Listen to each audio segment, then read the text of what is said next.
Hey guys, wanted to come back to you here with another video. The weather's beautiful outside, but I wanted to bring you a message to the young people, to the young adults. So if you have a young adult, if you have a young person in your life that you see this on Facebook or Instagram, share it out. Let them watch it. The language will be clean, all of those things. So leadership. Now more than ever, we need young people to step up and be leaders. And you may not know it, but you have leadership qualities inside you. And I'm going to give you a few tips if you're a young person on how in these times of what we're dealing with, when the uncertainty is here and a lot of things happening, and you're doing work from home and your parents are home too, and you're butting heads and you're clashing and everybody's stressed and everybody's upset and everybody's life is turned upside down. Now is a time to where you become a leader. Now, the first thing that I want to make very, very clear is a leader in leadership is not a person who just barks orders. It's not a person who does a bunch of telling everybody what to do. A leader, a true leader, works for their people, right? So put yourself in the shoes of, hey, I'm 14, I'm 17, I'm 12, I'm 16. How can I be a leader? My parents, they're leaders. You can still be a leader. You lead by doing and setting examples for others. You lead by helping where people need help. Now, you're stuck in your home. What can you do to help, right? You probably already have chores. You probably already have these things. Leadership is asking, it's communicating. So I challenge you to do something, right? Sit down with your parents, mom, dad. What can I help you with to help you guys be less stressed? You're probably talking about little, small, minute things, but the fact that you would sit down and ask your parents, hey, what can I do? What can I do to help you? That's what a leader does. A leader doesn't place blame. A leader doesn't point fingers. A leader doesn't criticize. A leader shows and leads by example. So I'm challenging the young people right now. Your communities need you. If you're of 16, 17, 18 years old and your parents are open for you to go out and for you to volunteer, right now there are places everywhere that are hiring. There are grocery stores that need help restocking. There are meals that need to be delivered. Go to your local school and say, hey, we want to volunteer. Go to your local food bank. Contact your local government and say, hey, I'm 17, I have a license. Can I deliver meals? Can I do any of these things? These are the things that they need you to do. I realize that for most of your life, you have grown up and a majority of you have heard nothing but griping, complaining, and politics and whose fault and all of these things, especially the last 4 or 5 years. And I get it. And there's a lot of people to blame for all of those things. And that time will come. You have a chance to do something different. We're fighting a common enemy. I have friends in Saudi Arabia. I have friends in Australia, New Zealand, China, in the UK, in Macedonia, in Serbia, all over the place. I have friends that I am in constant communication with. And we are all fighting a very common enemy. It is an enemy that we cannot see only until it's already wreaked the havoc that it's done. But we are fighting a common enemy, and it takes everyone in our community. It's not about panicking. It's about being prepared.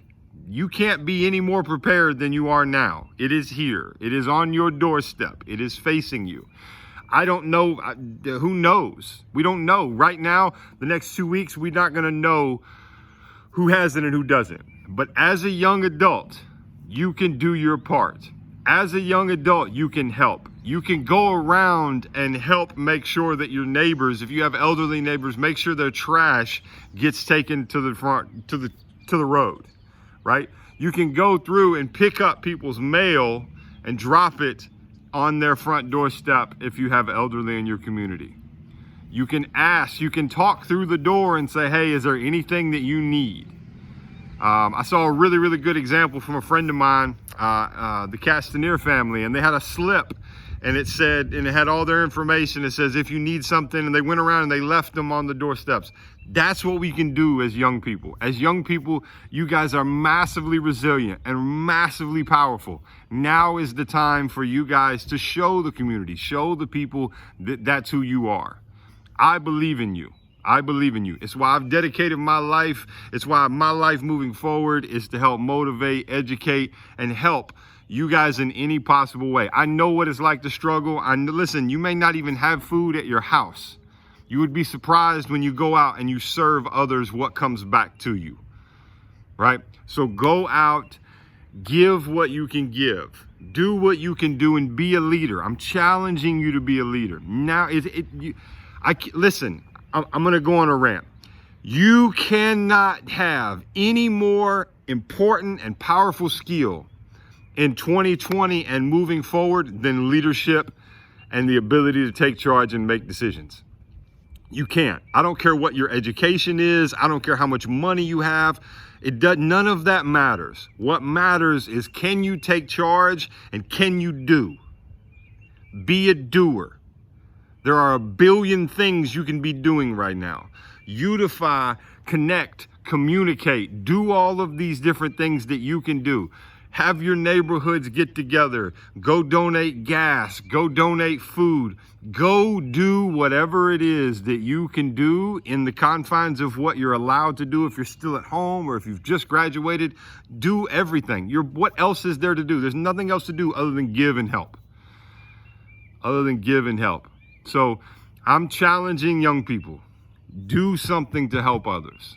Do something to give back to your community. It will remember this. The people in your community will remember. I had a post yesterday and I talked about, with everything we've got going on and all the craziness and all the finger pointing and all of these different things, pay attention to your leaders. Pay attention to your employers. Pay attention to your community leaders, your church leaders. Pay attention to who actually speaks out for the people or who speaks silently. Because silence, I am a firm believer that silence speaks volumes. A leader's not afraid of criticism. A leader's not afraid of judgment from others. That's not what a leader is. So young people, I'm challenging you, be a leader. Get out, walk your community, figure out how you can help. You don't have to be in packs. You don't have to be in groups. 5 people can walk around and you can communicate over phone and FaceTime and, hey, you take this street, I've got this street, and you don't have to be together. You can still keep your social distancing. So I love you guys, man. I just wanted to give you something. I got a lot of parents on my Facebook, so I'm sure this will get shared out, but I just wanted to give you something. It's for the young people, right? And young is relevant. I'm 40 in 2 weeks and I feel like I'm still young. So I love you guys. Be a leader. If you want to know how you can help, if you want ideas, DM me. I'm happy to hop on. Actually, I would love that. If you want to be a young leader in your community and you're not sure how, drop me a message. Drop me a message, tag, share it out, do whatever you do. Drop me a message. I'll hop on FaceTime and we can chat, we can communicate. I love you guys. Keep it up. Let's be a leader today. I challenge you.